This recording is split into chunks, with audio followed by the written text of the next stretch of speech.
So a little bit of aftermath from last night, South Bend Speedway, 4th of July night of destruction deal. There's the yoke come off the back of the transfer case. The U-joint departed. So I'm gonna take those caps off and check the yoke and see how bad the yoke is messed up. It might not be usable, it might be usable, just not sure. The drive shaft's still usable for sure. U-joints obviously need a repair. Bent these two pieces on the drive shaft loop. Those two pieces slide in and out, not a big deal. Straighten them right up. The shock mounts here are still the pieces of crap we had. I'm going to do something different with them this week, work on them. The body sustained a little bit of damage because the shock's disconnected. So yeah, I don't know, it is what it is. I guess we're going to start working. So here we got the parts laid out from the drive shaft deal. So this is the drive shaft, obviously the end. It got kind of dinged up, but I think it'll clean up. I think it's all solid. I think it's still usable. These are the caps and the straps came off of this yoke right here. And they are obviously not good. Honestly, what I think I did, I was doing those donuts, and I was spinning that drive shaft so fast for so long, it built heat in these caps, and I think it welded itself up. I don't think they had enough grease in them. They just hadn't been changed for a long time. They were non-greasable U-joints, and they welded up and they walked out. It just created too much friction. This is the old junk. This is my new options I have in the shop readily available. This is a greasable spicer joint. This is a non-greasable spicer joint. This non-greasable's older, but it's still, I think, new, never used. I did have to borrow a cap off another one, but I think it's the same cap. I think it'll work. I thought about putting a greasable joint in just so that I could grease it, but the problem is these greasable joints are hollow on the inside. So if you see there, they got a hole right there in the middle of them, and yeah, I'm just afraid that we might just shear that one off doing what I did. So I think I'm going to put the non-greasable joint back in it. I got new straps that Mike Vodders had gave me, and I got new bolts, and I got to put the U-joint in the end of this drive shaft, and then I think we're pretty well ready to go together. So Schaeffer Oil Products come on board with us as a sponsor this year. They're a local, family-based company out of the U.S. Their main office is in St. Louis, Missouri, and they got distributors and warehouses all across the country. And we are all about keeping stuff local to the U.S. here. Rob Enders and I got to talking, our Schaeffer representative. We struck a deal. We're going to help promote their product and test the crap out of it. And they're going to help us out with some product, and it'll work for both of us. So being that it's a U.S. product, it's a little more expensive sometimes to buy that sort of thing, but you're supporting local business, and that means a lot to us. And I've heard of a lot of guys having a lot of success with this oil. There's big companies in the diesel industry that use Schaeffer oil products. So tonight we're going to work on changing some oil. We got some Hytran oil, basically transmission fluid, hydraulic oil. We're going to use some of that, mix it into the transmission at some point in time here. We got ISO 32 shock oil. We're going to run in our shocks because that's what we had been running anyhow. And then we got 80-140 gear lube for the axles and the transfer case. We got us some grease, some really good quality grease here. It's supposed to be some of the best, so we're going to try it. And this Citrol is like a cleaner.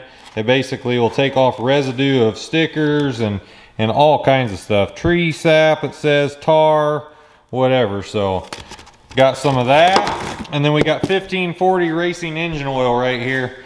We're going to put this in the engine.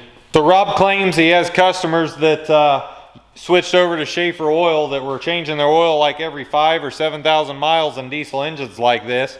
And they started going 15,000 with Schaeffers because they literally will take a sample out. I've got test kits, and we can send it into the lab, and they can tell you how much life's left on your oil, what additives and everything are still in there, and how it's doing, how it's breaking down and whatnot. So we're going to change the engine oil in this thing, and we're going to run the crap out of it, and then we're going to send it in at the end of the season here. We got, let's say, 6 more shows or something, and we're going to see how it held up on 6 shows to know how many, when we need to change oil after how long and whatnot, and how it's holding up. And maybe we'll only have to change oil once a year in this bad boy with this good quality Schaeffer oil. So stay tuned. We're going to change this stuff. We'll keep you guys updated on how things go and how this American-made company has changed our program. So I drained the oil out of the front differential right here into this bucket. And as you can see, it looks rather milky. I'm just not impressed by the substance that was in there.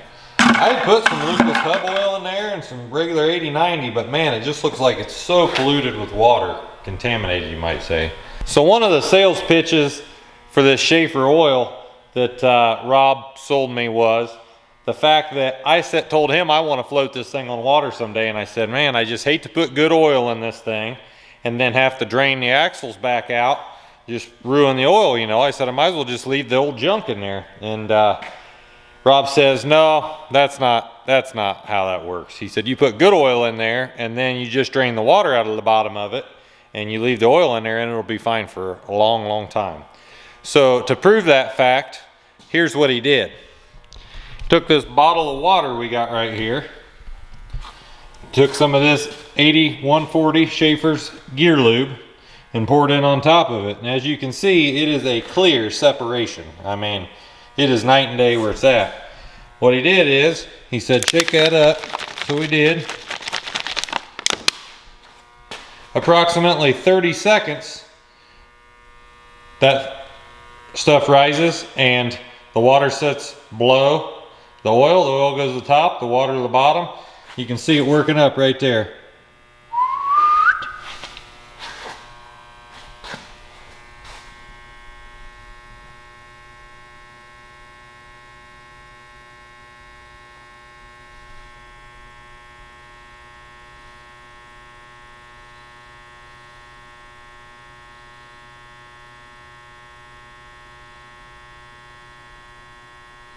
So as you can see, it's separated already, and that is pretty darn cool. So he said, take this thing out in as much water and mud as you want, pull your drain plug till oil starts coming out, put the plug back in and send it. So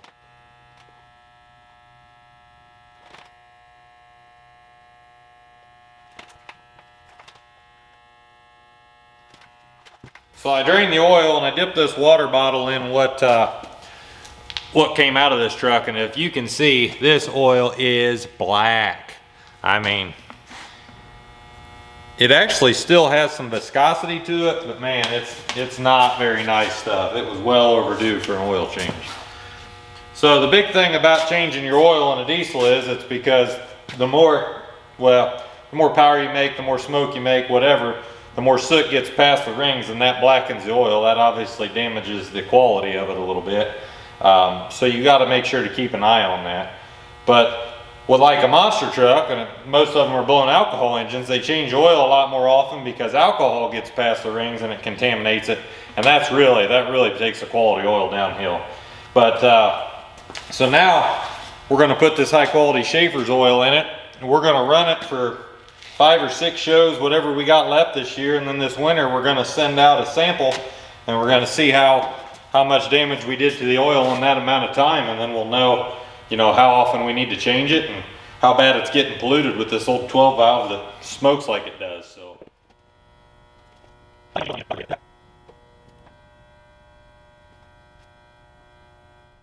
So I've been getting some comments and people have been reaching out, which is great. I love hearing from you guys. But there's a couple guys that said you need a CRD chassis, because we've broke this thing the last few shows, you know, and whatever. And don't get me wrong, there is some nice monster truck chassis out there. I would love to have a CRD or a new Patrick chassis or a Metal Shop. I mean, they're all good chassis. But for what I'm doing, keeping the shows small, local, I want something that I don't feel like I have to be running it every weekend. I want something that's paid for, and it makes for better content when we work on it here and there, and we bring you guys along for the ride to work the bugs out of it. And that's exactly what we're doing with this thing. This is one of one. There's only one of these diesel powered monster trucks in a chassis like this, and with this transmission set up, this axle set up, this shock set up, it is the only one. It's not like it's a carbon copy Monster Jam truck or a Bigfoot truck or anything like that. It is its own thing. So it is gonna break. We're gonna find the weak links. The harder we run it, I'm sure we're gonna keep finding them. Eventually we'll get it to level out. We'll have had a good time, hopefully, and we'll have learned along the way. You know, that's one thing this truck has done, has made me learn a lot of things that watching monster trucks for years and diesel engines for years, once you put them together, I've learned a lot, and I'm sure I'll continue learning. So anyhow, back to what I got done. I went through this shock right here up at South Bend. This accumulator elbow right here got hit. It come loose. It leaked all the fluid out, actually blew it out, whatever. I went through that thing. I checked both pistons, the puck and the piston. Everything seems good in there. I filled it up with new Schaeffer's 32 oil. Right there, go get you some. Made right here in the US. So I got that back on. I cut these shock mounts down last night. I hate these shock mounts, by the way. Not a fan at all. But that's what was on the truck, so that's what we got for right now. Right here's a piece that I cut off the top of it. So you can see I took approximately a ½ inch off the top. That allows these Heims joints to articulate, because these nuts right here were bottoming out on this. And yeah, that was not acceptable. So those are lower. The shocks are all bolted on. They're all pressurized up again. Right height set. Rear drive shaft in, done. I put new fluid in the front, put some more fluid in the transfer case, checked it out, checked the each corner over. I think we're okay there. Next thing, as you can see, we developed a little bit of body damage, which Michael Vodder Sr. and Andy Hoffman both told me I needed to cut this body more because I was going to hit it. And I did not hit it until the shocks broke off. But once I had no shocks, weird things happen, things flex. Tires expand and stuff when your travel is way more than it's supposed to be. So yes, the body did get hit. So I'm gonna trim that up. I'm gonna come up here. I'm gonna try to find an angle, and I'm gonna angle it down right in here. So that's what I'm gonna do next.